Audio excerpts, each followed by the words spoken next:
Atos capítulo 27. Vamos ler essa parte da palavra de Deus. Quando foi decidido que navegássemos para a Itália, entregaram Paulo e alguns outros presos ao centurião chamado Júlio, da corte imperial. Embarcando no navio Adramitino, que estava de partida para costear a Ásia, fizemos-nos ao mar e indo conosco Aristarco, macedônio de Tessalônica. No dia seguinte chegamos a Sidom e Júlio, tratando Paulo com humanidade, permitiu ele ver os amigos e ter assistência. Partindo dali, navegamos sob a proteção de Chipre, por serem contrários os ventos, e atravessamos a Cilícia, Panfilha, chegamos a Mirra, e achando ali o centurião um navio de Alexandria, que estava de partida para a Itália, ele nos fez embarcar, e navegamos vagarosamente muitos dias, tendo chegado com dificuldade defronte de Cnido, não nos sendo permitido prosseguir, por causa do vento contrário, navegamos sob a proteção de Creta e costeando-a penosamente chegamos a um lugar chamado Bons Portos, perto da cidade de Lazéia. Depois de muito tempo, tendo se tornado a navegação perigosa, passando o dia do jejum, Paulo os alertava dizendo: senhores, a viagem vai ser trabalhosa, com prejuízo, com dano, não só na carga, mas também da nossa vida. O centurião dava mais crédito ao piloto e ao mestre do navio do que ao que Paulo dizia. Não sendo o porto próprio para invernar, a maioria era de opinião que eles partissem dali para ver se podiam chegar a Fenícia, passar o inverno, visto ser um porto de Creta, que olhava para o nordeste e para o sudeste. Soprando brandamente o vento sul, pensando eles ter alcançado o que desejavam, levantaram a âncora, foram costeando mais de perto a ilha de Creta. Entretanto, não muito depois, desencadeou-se do lado da ilha um tufão de vento chamado Euroaquilão. Sendo o navio arrastado com violência, sem poder resistir ao vento, cessamos a manobra, fomos deixando-nos levar e, passando sob a proteção de uma ilhota chamada Cauda, a custo conseguimos recolher o bote. Levantando este, usaram todos os meios para cingir o navio, temendo que dessem na Sirte, arriaram os aparelhos e foram ao léu. Açoitados severamente pela tormenta do dia seguinte, aliviaram o navio. Ao terceiro dia, nós mesmos com as mãos lançamos ao mar a armação do navio, não aparecendo já alguns dias nem o sol, nem estrelas. Caiu sobre nós uma grande tempestade e dissipou-se, afinal, toda a esperança de salvamento.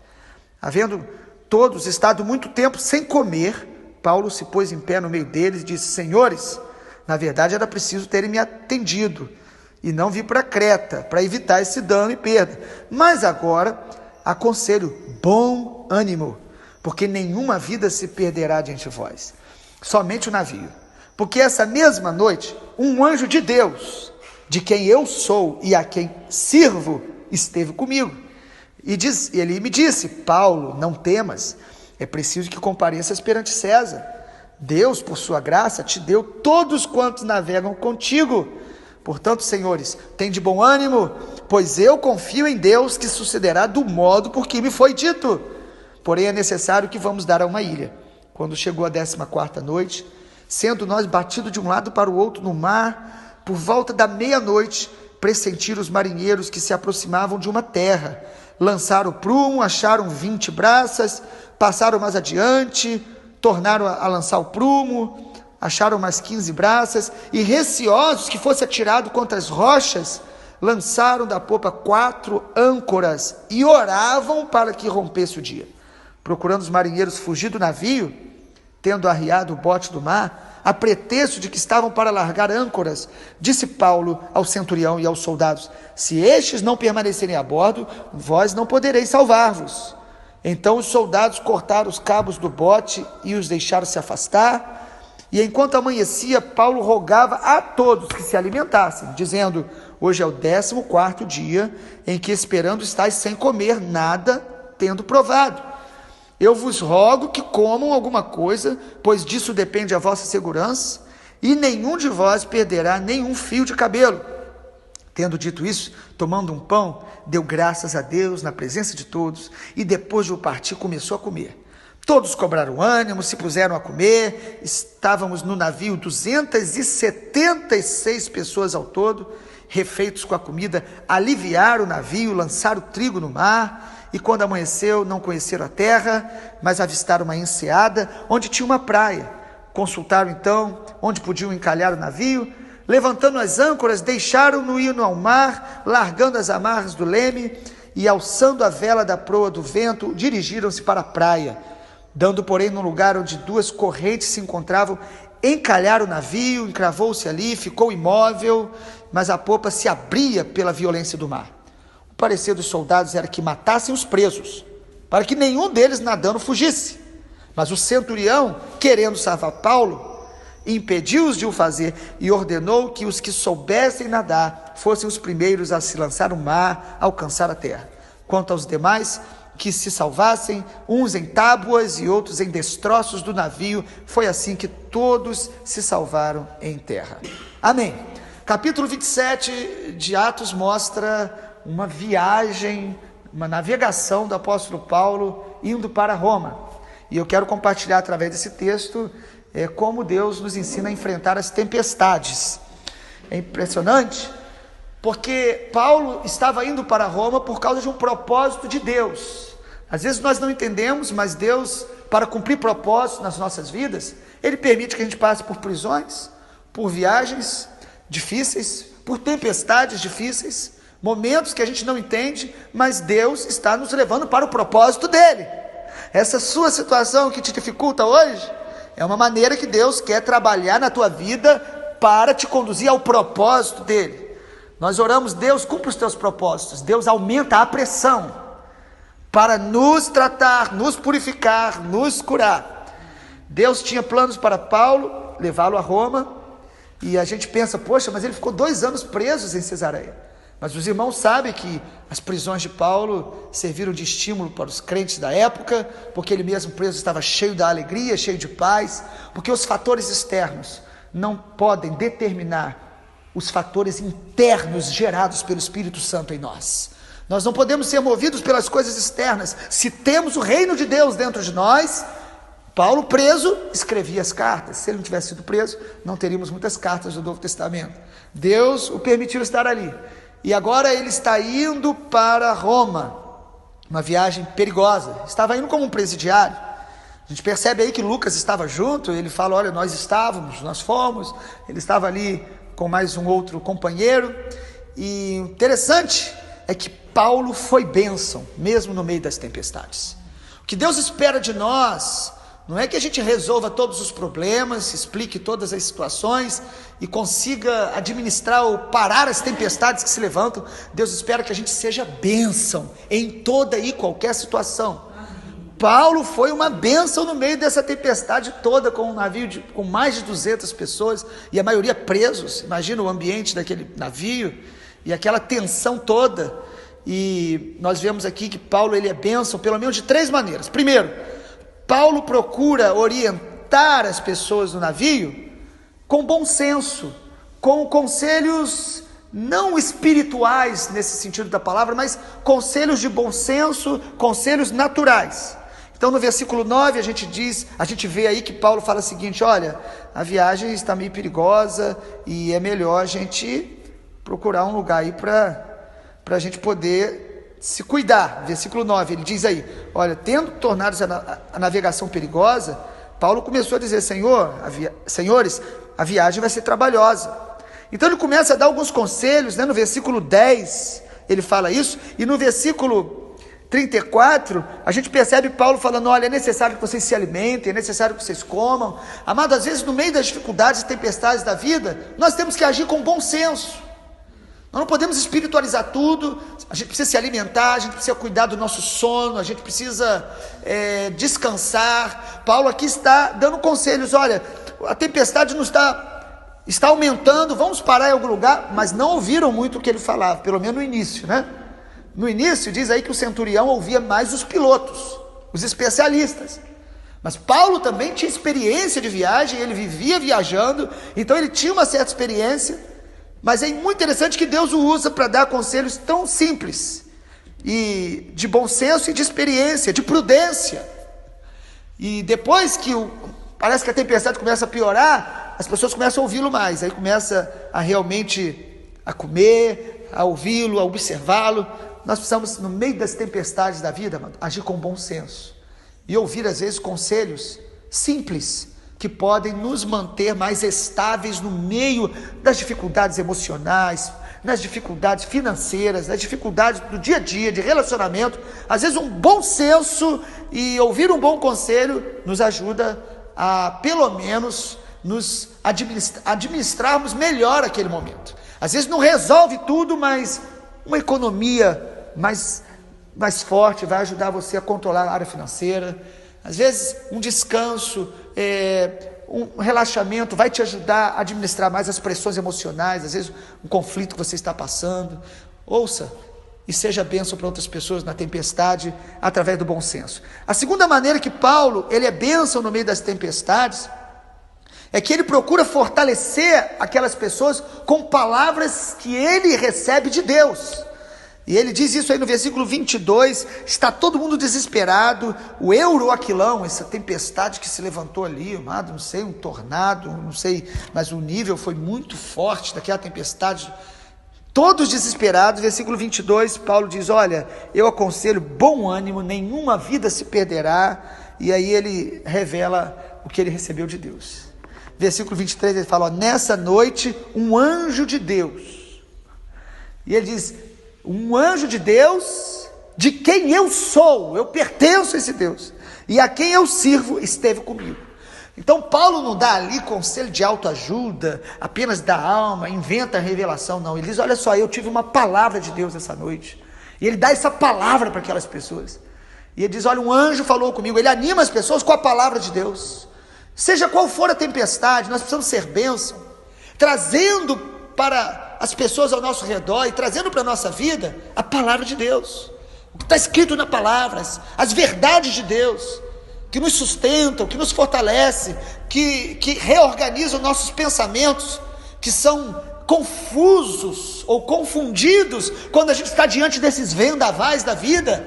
Nós precisamos da palavra de Deus, mesmo que não tenha um anjo, como ocorreu com Paulo, amado. O portador, pregador da palavra de Deus, ele é também um mensageiro, porque a palavra anjo significa mensageiro. Então, ouvir o que os mensageiros de Deus estão trazendo, o que a palavra de Deus está trazendo, para aquietar o nosso coração no meio das tempestades da vida, para nos dar paz no meio das agitações externas. Paulo, ele é uma bênção trazendo a palavra de Deus. Tem pessoas que quando estão diante dessas dificuldades, parece que elas aumentam o problema, elas colocam mais lenha na fogueira, né? Olha, cuidado, eu sei. Nós precisamos de pessoas pacificadoras, que tragam palavras de Deus, orientações, encorajamento. E a terceira maneira que Paulo, ele é bênção no meio das tempestades, ele no meio das tempestades, ele é capaz de orar e agradecer a Deus, e ter um coração cheio de louvor, de gratidão. Versículo 36 de Atos 27 nos mostra isso. Versículo 36, todos cobraram ânimo, se puseram a comer. Mas na verdade, antes disso, Paulo, ele ora agradecendo o alimento. E é interessante que no versículo 29, diz aí que todos oravam para que se rompesse a tempestade. Então a gente percebe que o coração de Paulo, que era um coração cheio de adoração a Deus, de oração, de fé, começou a influenciar as pessoas que estavam ali. Porque Lucas descreve, nesse versículo que nós lemos, o versículo 29, que todos começaram a orar. Todos começaram a perceber que precisavam se voltar para Deus e buscar a presença dele para que pudessem ter essa paz. Mas isso vem do exemplo de Paulo, que era capaz de agradecer a Deus, de orar, de louvar a Deus no meio das tempestades que eles estavam enfrentando. Nós precisamos ter essa capacidade. Não importa o momento, a dor, a dificuldade, a decepção, nós temos que agradecer a Deus, louvar a Deus, orar ao Senhor. A Bíblia diz: em tudo dai graças, em tudo. Às vezes no momento que você está mais sofrendo, é o momento de você agradecer a Deus pelo que Ele já fez, por Ele estar te sustentando, por Ele estar ao teu lado, nessa dor. Porque às vezes nós esperamos um milagre para começarmos a louvar a Deus. Nós precisamos começar a louvar a Deus antes que o milagre aconteça. E às vezes o grande milagre de Deus é nos dar graça no meio de uma dor. Às vezes Deus não vai tirar a dor, mas Ele vai te dar graça para suportar a dor. Ele vai te dar graça para você poder louvá-lo, exaltá-lo. Quando conseguimos louvar a Deus no meio das tempestades da vida, nós estamos mostrando que nós servimos a Deus não pelo que Ele faz, mas por quem Ele é. Ele é Deus e nós devemos adorá-lo todos os dias e em todas as circunstâncias da vida, por quem Ele é. Paulo é capaz aqui de dar graças a Deus no meio de toda essa tempestade que eles enfrentaram. E aí, amado, eu queria fazer uma breve comparação aí, já partindo para a conclusão da nossa palavra. É muito interessante a gente perceber que a Bíblia fala de muitas tempestades. E comparando, por exemplo, Paulo com Jonas, o profeta do Antigo Testamento, Jonas, ele estava num navio, assim como Paulo estava num navio. Porém, Jonas estava num navio fugindo da vontade e da presença de Deus. Paulo estava num navio indo para o propósito de Deus. Jonas, a tempestade que veio sobre o navio de Jonas, ele era o responsável. Paulo, a tempestade que veio sobre o navio que ele estava, ele era a bênção de Deus para ajudar e ensinar aquelas pessoas. Ele era alguém que orava, ele era alguém que abençoava aquele lugar. Jonas, enquanto a tempestade estava sobre o navio, dormia profundamente.